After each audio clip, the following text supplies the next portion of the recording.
kayak isu-isu ketimpangan gender juga gitu. Jadi mungkin memang karena perempuan peneliti sekarang makanya jumlahnya masih ada 31% aja. Jadi memang mungkin masih ada challenges. Perempuan secara sistematis kerap kali merendahkan kemampuannya sendiri. Karena kesuksesan seringkali berkorelasi negatif terhadap perempuan dan berkorelasi positif terhadap laki-laki. Industri dan profesi didominasi oleh laki-laki. Dan karena itu perempuan jadi makin sulit untuk bisa excel di karir mereka.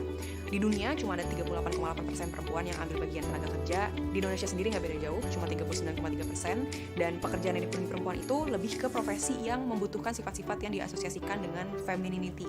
Begitu ya. Ada kecenderungan akhirnya perempuan menarik diri, tidak mau menunjukkan kesuksesan karena ada pandangan dan stereotip seperti itu. Misalnya mereka mengalami pelecehan seksual, microaggressions, seksisme, mereka diragukan kemampuannya secara profesional, tidak dianggap serius, nggak didengar, mereka dianggap nggak bisa jadi pemimpin, terus kerja keras. Kemudian kalau dari bahasa mereka dan bahasa tubuh mereka ya benar-benar kerasa bahwa mereka agak meremehkan.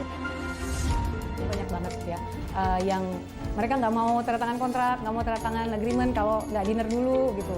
Terus misalnya nggak ada yang minta yang langsung yang aneh-aneh, itu ada kejadian. Bener-bener saya awalnya intimidasi, tapi saya berusaha untuk kesulitan sebelum perempuan. Malah kalau kata Christine L. Williams, laki-laki cenderung mendapatkan keuntungan ketika berada di industri yang banyak perempuannya, seperti lebih gampang naik pangkat dan juga dapat gaji.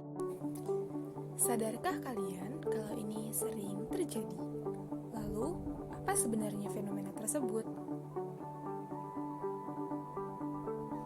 Kesenjangan gender di dunia kerja.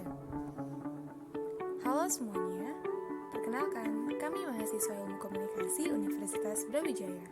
Ini kami, Dia Ayu Febrianti, Nabila Matullah, dan Sabila Wanda Mulyadin. Membahas kembali topik awal, apa itu kesenjangan gender atau gender inequality. Kesenjangan gender dalam dunia kerja merupakan fenomena atau isu yang tidak asing lagi untuk dibahas terutama di Indonesia. Ketimpangan antara perempuan dan laki-laki dalam mengerjakan dan mendapatkan pekerjaan sangat terlihat yang ditunjukkan dengan masih banyaknya perempuan di Indonesia yang sulit dalam mendapatkan lapangan pekerjaan, perbedaan jenis kerja, problematika naik pangkat, perbedaan upah, beban kerja, dan lain sebagainya.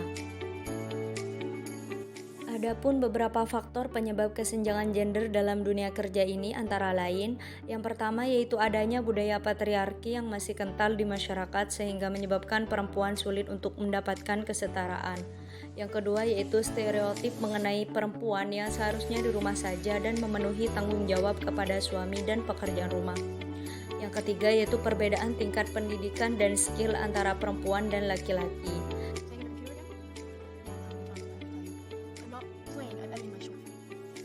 Start thinking about getting a real job. What do you mean? I want to be a director. That is a real job. Your dream is just a hobby. You just start thinking practically.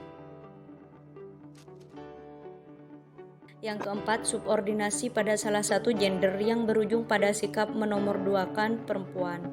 Yang keempat, yaitu tindakan kekerasan dalam pekerjaan dan masih banyak faktor lainnya.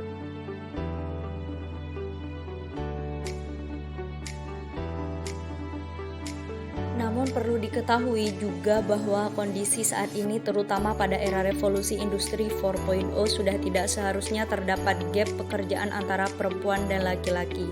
Karena sejatinya semua pekerjaan bisa saja dilakukan oleh siapapun sesuai dengan kompetensi dan kemampuannya masing-masing.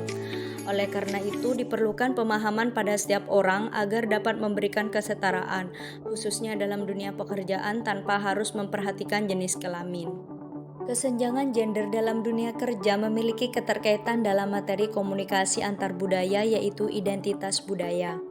Menurut Stephen, identitas gender adalah sejauh mana seseorang mengidentifikasi dengan gendernya, dan KAB memaknai gender sebagai pembagian peran antara laki-laki dan perempuan.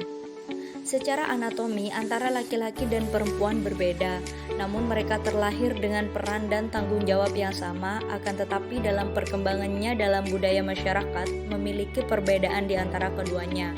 Hal tersebut menyebabkan perempuan sering dinomorduakan dalam berbagai hal. Dalam kajian komunikasi antar budaya yakni identitas gender, antara laki-laki dan perempuan menekankan pada gagasan dalam identitas sebagai konstruksi perkembangan sosial.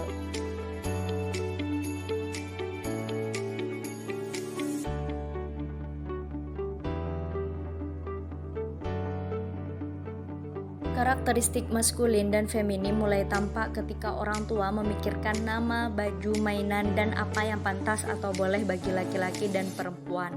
Banyak menganggap lebih tepat bagi anak laki-laki untuk bermain dengan truk dan anak perempuan untuk bermain dengan boneka.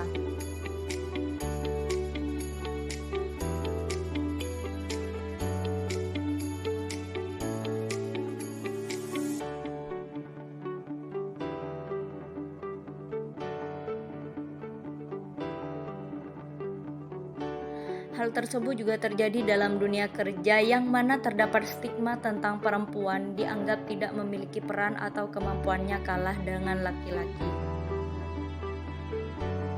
Gender dalam kehidupan masyarakat memberikan peran sebagai ide kultural yang menetapkan perbedaan peran baik dalam ranah publik maupun dalam ranah domestik.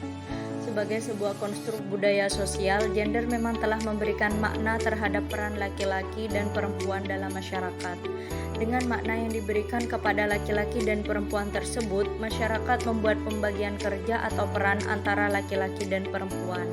Akan tetapi, pembagian peran tersebut dalam kenyataannya tidak didasarkan pada asas kesetaraan dan keadilan, bahwa laki-laki dan perempuan memiliki hak dan tanggung jawab yang sama sebagai manusia. Realita yang terjadi dalam pembagian peran tersebut lebih banyak didasarkan pada budaya patriarki.